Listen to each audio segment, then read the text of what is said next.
গণমাধ্যম সহ সামাজিক যোগাযোগ মাধ্যমে ভারতে পালিয়ে থাকা সাবেক প্রধানমন্ত্রী শেখ হাসিনার বিদ্বেষমূলক বক্তব্য প্রচারে নিষেধাজ্ঞা দিয়েছে আন্তর্জাতিক অপরাধ ট্রাইব্যুনাল। একই সাথে তার এমন সব বক্তব্য সরাতে বিটিআরসিকে নির্দেশ দেওয়া হয়েছে। বৃহস্পতিবার প্রসিকিউশনের আবেদনের শুনানি নিয়ে আন্তর্জাতিক অপরাধ ট্রাইব্যুনালের চেয়ারম্যান বিচারপতি মোহাম্মদ গোলাম মর্তুজা মজুমদারের নেতৃত্বে ৩ বিচারপতির ট্রাইব্যুনাল এ আদেশ দেয়। এর আগে সকালে এই আবেদন করে প্রসিকিউশন। কয়েকদিন ধরে সামাজিক যোগাযোগ মাধ্যমে অন্তর্বর্তী সরকারকে নিয়ে নানা কটূক্তি করেছেন ভারতে থাকা শেখ হাসিনা। সেসব বিদ্বেষমূলক বক্তব্য বন্ধ করতেই এই আবেদন করেছে প্রসিকিউশন। এর আগে গেল 18 নভেম্বর, জুলাই, আগস্টে গণহত্যার ঘটনায় করা মামলায় সাবেক প্রধানমন্ত্রী ও আওয়ামী লীগ সভাপতি শেখ হাসিনার বিরুদ্ধে 1 মাসের মধ্যে তদন্ত শেষ করার নির্দেশ দিয়েছিল আন্তর্জাতিক অপরাধ ট্রাইব্যুনাল। 17 ডিসেম্বরের মধ্যে এই প্রতিবেদন জমা দিতে হবে।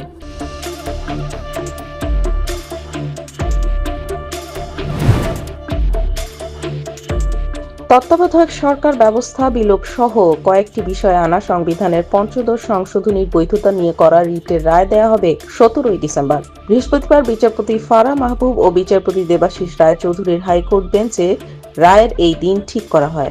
সুশাসনের জন্য নাগরিকের সম্পাদক বদিউল আলম মজুমদার সহ 5 ব্যক্তি রিট করেন। প্রাথমিক শুনানি নিয়ে হাইকোর্ট গত 19 আগস্ট রুল দেয়।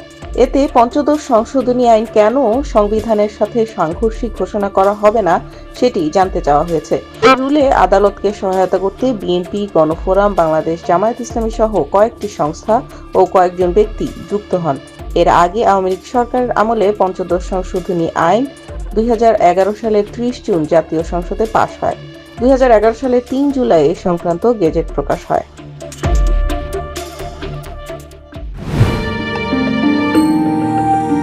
এবার ডেঙ্গু আক্রান্ত অধিকাংশ রোগী শক সিন্ড্রোম দেখা দিচ্ছে। গত বছর শক সিন্ড্রোমের রোগী আরো বেশি ছিল। কারো মধ্যে শক সিন্ড্রোম বা হেমোরোজিকের উপসর্গ দেখা দিলে রোগীকে দ্রুত হাসপাতালে নেওয়ার পরামর্শ দিয়েছেন চিকিৎসকরা। ডেঙ্গু জ্বরে প্রথম দিকে সতর্ক না হওয়ায় অনেক রোগী শকে চলে যাচ্ছে। ডেঙ্গু টেস্টে অবহেলা না করে সচেতন হবার পরামর্শ দিয়েছেন চিকিৎসকরা। এর আগে 2023 সালেও 1705 জন মারা যায় এই রোগে আক্রান্ত হয়ে, যা দেশের ইতিহাসে এক বছরে সর্বোচ্চ মৃত্যু। আর 2019 সালে সারা দেশে ডেঙ্গুতে আক্রান্ত হয় 1 লাখেরও বেশি মানুষ। ওই সময় চিকিৎসক, স্বাস্থ্যকর্মী সহ মৃত্যু হয় প্রায় 300 জনের। গত বছর দেশে প্রায় 3.25 লাখ ডেঙ্গু রোগী হাসপাতালে ভর্তি হয়ে চিকিৎসা নেন।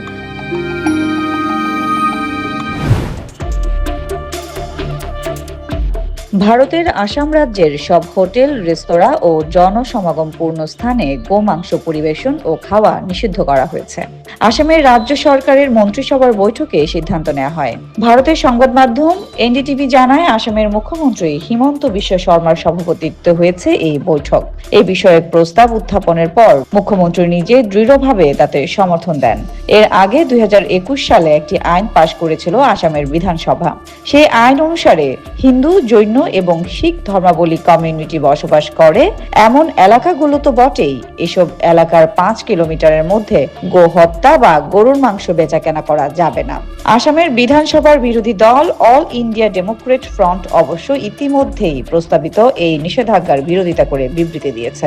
তাতে বলা হয়েছে, বিজেপি দলীয় রাজ্য সরকার বিধানসভা নির্বাচনের আগে যে প্রতিশ্রুতি দিয়েছিল সেসব পূরণে ব্যর্থতা ঢাকতে সাম্প্রদায়িকতা ও বিভেদের খেলা শুরু করেছে। ফিলিস্তিনের অবরুদ্ধ গাজা ভূখণ্ডে ইসরায়েলি বর্বর হামলায় কমপক্ষে আরও 50 ফিলিস্তিনি নিহত হয়েছেন। এর মধ্যে খান ইউনিসের আল মাওয়াসি তাবু ক্যাম্পে ইসরায়েলি হামলায় প্রাণ হারিয়েছেন 20 জন। প্রত্যক্ষদর্শীরা জানিয়েছেন, আল মাওয়াসিতে বোমা হামলার পর বড় ধরনের আগুন ছড়িয়ে পড়ে, যা নিয়ন্ত্রণে আনতে সিভিল ডিফেন্স কর্মীদের হিমশিম খেতে হয়। নারী ও শিশুরা পুড়ে ছাই হয়ে যায়। উদ্ধারকারীরা ঘটনাস্থলকে ভয়াবহ বলে বর্ণনা করেছেন। তারা জানান, কিছু ভুক্তভোগীকে চেনার মতো অবস্থা ছিল না।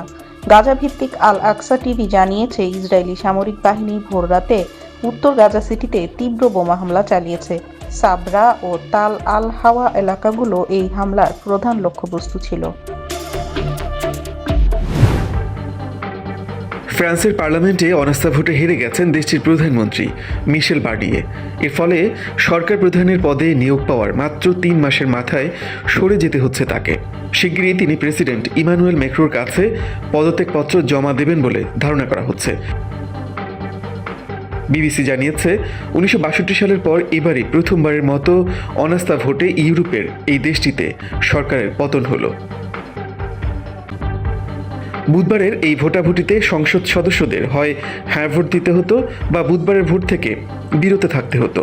প্রস্তাবটি পাশের জন্য 288টি ভোট প্রয়োজন ছিল, তবে মোট 331 জন এই প্রস্তাবের সমর্থনে ভোট দিয়েছেন। এদিকে জানানো হয়েছে, সামগ্রিক পরিস্থিতি নিয়ে বৃহস্পতিবার জাতির উদ্দেশ্যে ভাষণ দেবেন ফ্রান্সের প্রেসিডেন্ট ইমানুয়েল ম্যাক্রো।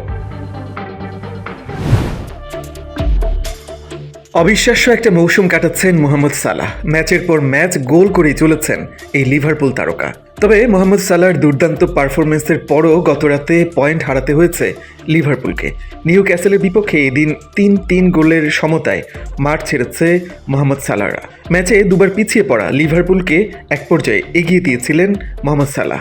জোড়া গোলের পাশাপাশি লিভারপুলের অন্য গোলটিতে অ্যাসিস্ট। তবুও ড্রয়ের হতাশা নিয়ে মাঠ ছাড়তে হয়েছে ইপিএল এর টেবিল টপারদের। 14 ম্যাচে লিভারপুলের পয়েন্ট 35, সমান সংখ্যক ম্যাচে 28 পয়েন্ট নিয়ে ইপিএল এর দ্বিতীয় অবস্থানে আছে চেলসি।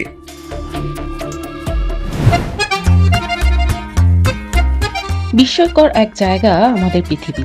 ভৌগোলিক অবস্থান, পরিবেশ এবং আবহাওয়ার বৈচিত্র্য আমাদের ধরনীকে করে তুলেছে অতুলনীয়। একই পৃথিবীর বিভিন্ন স্থানে একই সময়ে সম্পূর্ণ ভিন্ন ভিন্ন ঋতুর আবহ। একদিকে যেখানে প্রকৃতি সাজে সোনালী পাতাঝরার রঙে, অন্যদিকে কোনো এক দেশে হয়তো বরফের চাদরে ঢাকা পড়েছে চারপাশ। আবার কোথাও ঝলমলে রোদ আনে উষ্ণতার ছোঁয়া। বৈচিত্র্যময় এসব ঋতু আমাদের জীবনধারাতেও প্রভাব ফেলে। প্রকৃতির অনন্য রূপ আমাদেরকে উপহার দেয় ভিন্ন ভিন্ন অভিজ্ঞতা।